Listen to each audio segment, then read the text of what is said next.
po jako akawuwo. Ssaabasajja kabaka wa Buganda, essanyu lya Buganda gyali alamula Obuganda. Wakati mu kutikkula oluwalo oluleeteddwa olunaku olwaleero abakungu ab'enjawulo omubadde ttawuni kiraka w'ekibuga Mpima Saamu wamu ne ssentebe wa disitulikiti y'ekibuga Ssaalongo Gerard Sero Kalunda baloopedde Ssaabawolereza w'Obwakabaka nga bwe beetaaga okuyambibwa ku kibbattaka ekyejjirisa ng'ekigottentula mu bitundu byabwe era nga bakira buli avaayo yeekokkola ku bubbi bw'ettaka obususse ensangi zino ku ttaka ly'Obwakabaka naddala mu bitundu eby'ekibuga. Ensonga z'ettaka lya Kiboga Town Council era bwe tubadde tuwulira ssentebe okusomoza kunene nnyo kubanga wetwogerera nti bannakigwanyizi baaligendamu ngera wetuwulidde ssentebe w'L5 nga tutegeeza ne balisenda nga balisenda okukozesa amaanyi agatali gasaanidde kubanga kirabika bulungi nnyo nti ettaka eryo okuva obwedda lyatambulira mu ttaka lya Buganda. Ssaabasajja ettaka eryo yaliweebwa abamu ku baweereza bwe mu nnono ey'edda nga bakkaanya. Kakati Ssaabasajja we yaliwaayo district local government ate nayo n'eryoka eritwala kubanga yaliwa district local government ebe ng'esobola okuweerezaako abantu be.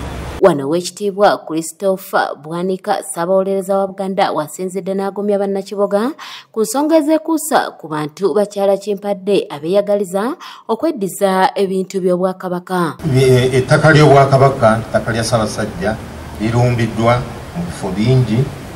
Abantu abasinga olw'okuba bamanyi nti Kabaka ayagala abantu be, tanyigiriza bantu be, ate oluusi beeyisa bubi ne balowooza nti ettaka lya Kabaka libanaayiikiriza. Naye ekyo mmwe mwenna manyi abantu abatatirira Kabaka mujja kutwegattako tube nga tulirwanirira yonna mu masaza eri okusomoozebwa. Mu mbeera eno Ssaabawolereza w'Obwakabaka akakiddwa okuyita olukuŋŋaana lw'amawulire okunnyonnyola ku nsonga z'ettaka ly'ekibuga n'ategeeza nti baatutte David Nsubuga ne maama we Nandawula Victoria mu kkooti era nga kkooti yayisa ekiwandiiko kibakuntumye ng'ennaku z'omwezi 15 omwezi guno ogw'omusanvu ku bantu bano. Yatutte ensonga mu kkooti nga mu kkooti High Court of Uganda Mubende okuvunaana David Nsubuga Nandawula Victoria kisomose maama we n'abalala abeekobaana okubba ettaka ly'Obwakabaka eriri mu Kiboga Town Council. Ettaka eryo liweza yiika nga 4.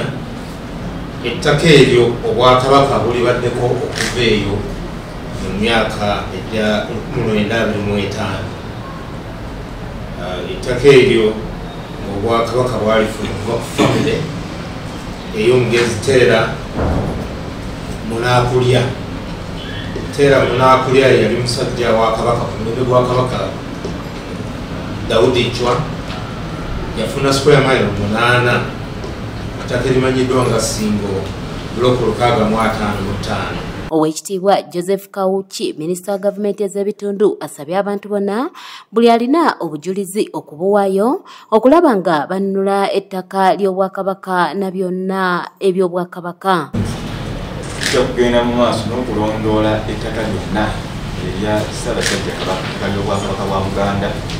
Tutandikidde ku ttaka eryo ery'Ekapete Ssaabawaali Kiboga mu kifo ekyo nyine ettaka eddala eriri ekiboga bifo eby'enjawulo ate ne mu Bwakabaka bwonna tujja kutuula olaba nga ettaka lyonna linunuddwa era tukubiriza Uganda bwonna obutassa mukono n'obutaggwaamu ssuubi. Ettaka lyonna tujja ddinunula. Tusaba buli yenna alina obujulizi obutuyamba ku ttaka eririko enkaayana abantu bye bagezaako okwezza abutuuseeko mu bwangu nga bagamba nti otakire nga tonnakikenenya ndusu. Twetaaga okuŋŋaanya obujulizi mu budde olaba nti ekyala kimpadde agezaako okwezza ettaka ebizimbe n'ebyobugagga by'Obwakabaka omulala tumwaŋŋanga nga tulina obujulizi obumala. Kanyike Kevinizi yakusakidde eggulire lino ku lwa ABS Television. Twebaza nnyo ab'amawulire okujjumbira ensonga zaffe nga tubayise